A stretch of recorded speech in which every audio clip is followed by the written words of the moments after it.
மாடுக்கு இந்த மாடு வந்து என்ன ரகத்துல சேரும்? இது சிந்தி டைப்ல வருங்க. இன்னும் ஒரு வாரம் 10 நாள்ல கண்டு போட்டுக்கோ. நல்ல மடி செட்டு, நல்ல மடி வைக்கும், ஃபுல் மடி வைக்கும். போன வாரம் நம்ம பசங்க திண்டிவனக்கார பசங்க 2 மக்கு வாங்கினாங்க பாத்தீங்களா? 50க்குள்ள வாங்கணும், விலை கம்மியில. இன்னைக்கு எல்லாம் அந்த மாடு மடி விட்டதை பார்த்தா ஒரு 70 ரூபாய்க்கு மேல விற்கிற மாடாட்ட ஆயிடுச்சு. அதாவது இது மாடு இன்னும் ஒரு வாரத்துல மடி வச்சுச்சுன்னா அது விலையே வேற.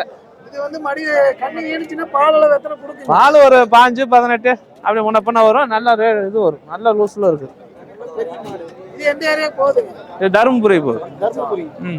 அந்த ஏரியாக்கு செட் ஆகிற மாதிரி தான் வாங்கி கொடுத்துருக்கீங்க. இந்த மாடு எங்கேனாலும் செட் ஆகும். ஃபர்ஸ்ட் இப்போ தருமபுரியில இப்போ ஹெச்எஃப் மாடு நிறைய வளர்க்க ஆரம்பிச்சிட்டாங்க. ஆனா இந்த மாடு எங்கேனாலும் செட் ஆகும். ஆமாம். இதாட்ட வந்து 3 வருஷத்துக்கு முன்னாடியே ஒரு மாடு நம்ம வந்து அப்ப வந்து 3 வருஷத்துக்கு முன்னாடி அப்பயே வந்து ஒரு 60 ரூபாய்க்கு 62 ரூபாய்க்கு ஒரு மாடு வாங்கி கொடுத்தோம். 28 லிட்டர் பால் கறக்குது. நம்ம சொன்ன நம்பல. அந்த பையன் இப்ப மூணாவது ஈத்து வச்சு இப்ப வச்சுக்கிட்டு இருக்கிறாரு. இதே சேம் இதே டைப். ஆமா.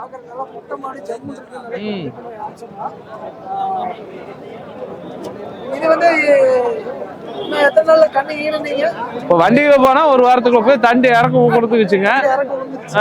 இன்னும் வண்டியில போச்சுன்னா 2-3 நாள், அதிகபட்சம் ஒரு வாரத்துல மடி கப்புன்னு வச்சிரு. கண்ணு போற மாதிரி தான் அந்த மடி வைக்கும்.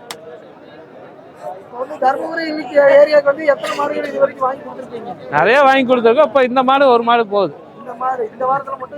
அவரும் நிறைய வெளியெல்லாம் போய் சிந்தாமணி எல்லாம் மாடு வாங்கி எல்லாம் கொஞ்சம் இதாயினாரு. அப்புறம் இந்த தாட்டி மாடு வாங்க வந்திருக்காரு. எது வேணாலும் வாங்கிக்கலாம். வெட்டு மாட்டு தவிர, வெட்டு மாடு வத்தக்கறவை தவிர மீது எது வேணாலும் வாங்கி கொடுக்கலாம். ஆமா, இவரே வேணா கூட வாங்கிட்டு போங்க.